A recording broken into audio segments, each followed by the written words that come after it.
Isa sa popular activity dito sa Ontario is ang pumpkin picking.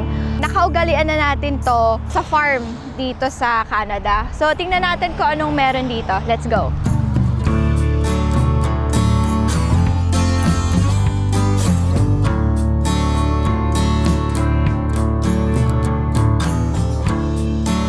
Isa sa activity ng mga Canadians dito as a family is umuukit sila ng pumpkins na ganito. Iba rin yung feeling na sila rin yung nakakapili nung magagandang pumpkins na meron sila dito.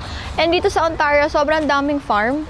So, hindi ka talaga mauubusan ng options to find some pumpkins. And also, etong pumpkin na to, dinedecor din nila to sa Halloween. Like for trick or treat, ganyan. Extra decoration sa labas ng bahay nila or sa school nila. 2 weeks na lang yung natitira. So, mayroon pa kayong time. Pero syempre, when it comes to this once a year na event, kailangan paghandaan ahead of time. Kaya isa to sa top activity ng mga family pag fall.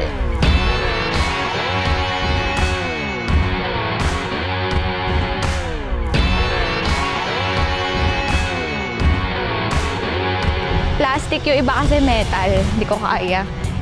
Wala pang laman, mabigat na. Tayo sa plastic. Di ba kapag pupunta kayo ng farm, kailangan meron kayong tools. Kanya-kanya na lang. Kailangan ko bang kumuha ng malaki? Ito mukhang okay ito. Ay! Madali lang palang pitasin. Ito, maliit. Doon lang. Ah! Aray! Tantulis!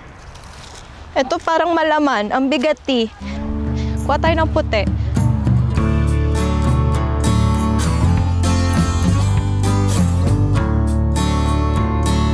Isa sa magandang activity ng mga bata is ito nga, mag-pumpkin picking.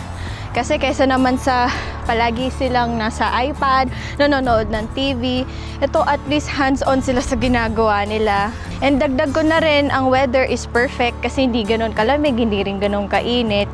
Magandang outdoor activity siya para sa mga chikiting. And as a family din, na may time sila para makapag-bonding ganun before mag-winter. It's giving holiday vibes. So, nakakatuwa. Ako, wala pa akong chikiting. Ako pala yung nag-e-enjoy.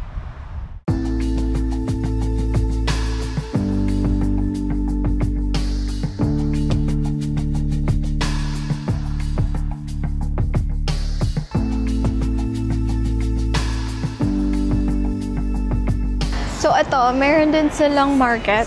So, meron silang mga honey, meron silang tomatoes, veggies, tapos meron din silang mga apparel doon. May tote bag, may hat.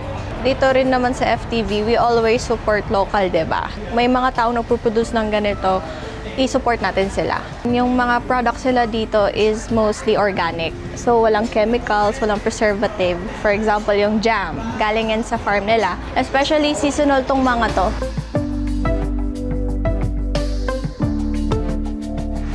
Meron silang cherry pie, apple pie, blueberry pie, cookies, deluxe granola,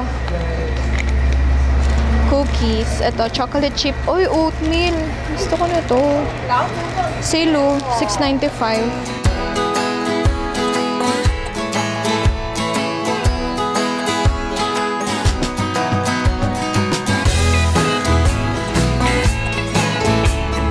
This is really the best family experience dito sa Ontario.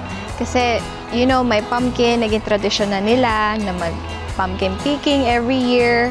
Kasama yung mga anak nila and friends. So, it's really good to have this kind of activity. So, for those of you who are looking for a pumpkin farm, it's, I think, 40 minutes away from Toronto. Kapag may mga tanong kayo, lahat ng information na sa website lang naman nila. Kung magbubook kayo ahead of time, please do so kasi meron sila doon na booking button. So you just click kung anong specific dates yung i-reserve nyo. May market, yung experience ng pagpipik na sariling pumpkin, it's here sa Resource Farm Market. Punta lang kayo dito and just be mindful sa time nila kung hanggang kailan sila open. So yun, see you again next time, guys.